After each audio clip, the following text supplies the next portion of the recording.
like you said, like really connected to the spiritual world. Mm-hmm. Yeah, and it's there's so many ways of connecting to that world. You know, music is actually probably one of the most powerful ways, if not the most powerful. And there are others, certainly. There's just simply, for example, the study of spiritualism and sacred texts. And if you don't mind me asking about this, because I've seen it on your channels, like on Instagram, for example, Mm. where you seem to do a lot of critical thinking work and reflection on like the tree of life Mm-hmm. and its teachings. Yeah. And what was the impetus for you to do that? Like, what was the beginning of that? Well, I always felt connected, and but I was always kind of creating a framework for it myself, you know, just kind of making it up my own framework for the for the phenomena that are going on when you're in touch with that realm. And and at a certain point, I think when I was about like 20, 29 or 30, I felt like I was going to have a a a truly spiritual experience, and I knew Mm. when it was going to happen, Mm, but I Whoa. didn't know what it mm, was going to be. And basically, I was I knew I was going to be on the road with Brian Blade, and I knew that we were going to end up in LA, and I was going to have about 10 days off.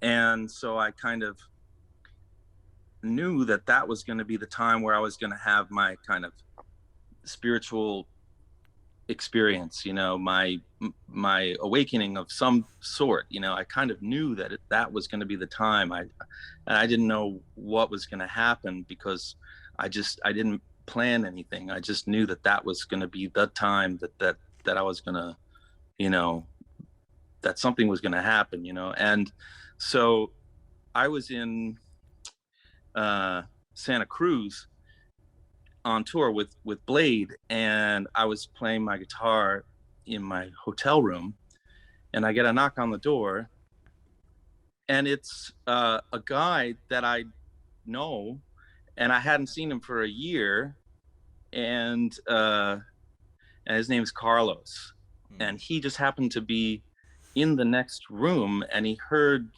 my guitar and recognized that it was me, knocked on the door, Wow. and I was like, Carlos, and he's like, Kurt.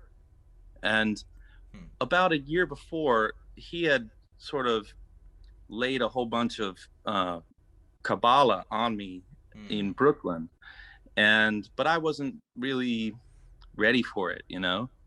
And but it was a kind of a first meeting with him, discussing Kabbalah and a lot of texts, magical texts that he had, Mm. that he was way into. And so then when I saw him there at that moment, I was like, wait a minute, why are you Oh. here?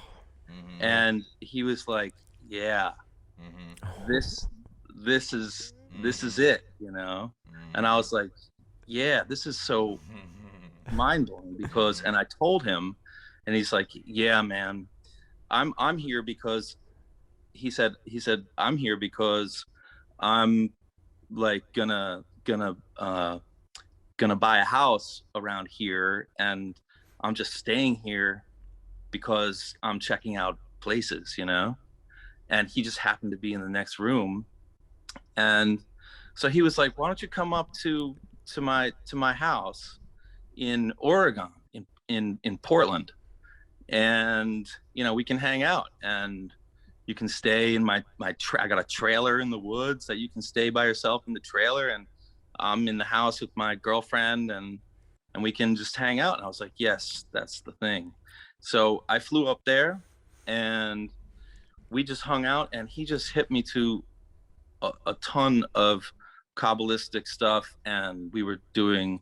I was watching him do magical rituals and discussing the significance and the connections involved with that, and the tree of life, and gave me a whole bunch of stuff to read. And I just stayed in that trailer for like 7-8 days, just getting really into this body of texts and literature about Kabbalah, which is very diverse, because the Kabbalah is a tradition.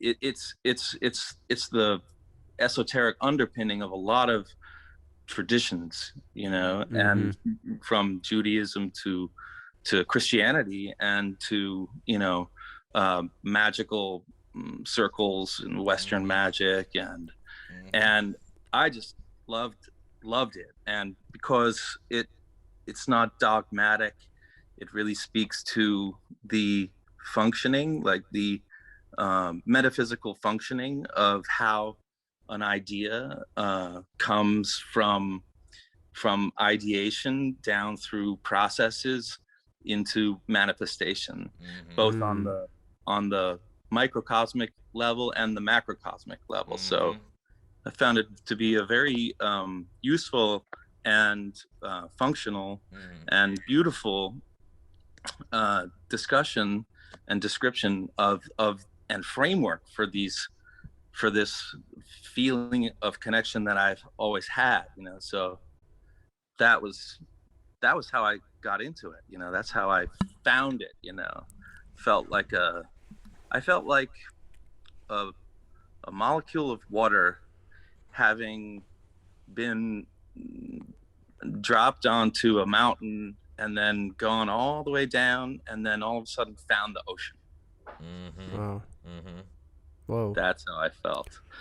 So it gave me a lot of framework for what I already kind of knew. So there was a lot of recognition in the works that I was reading. So have you ever read Don Juan by Carlos Castaneda? That was just reminding me of that. I feel like maybe Carlos was your Don Juan, and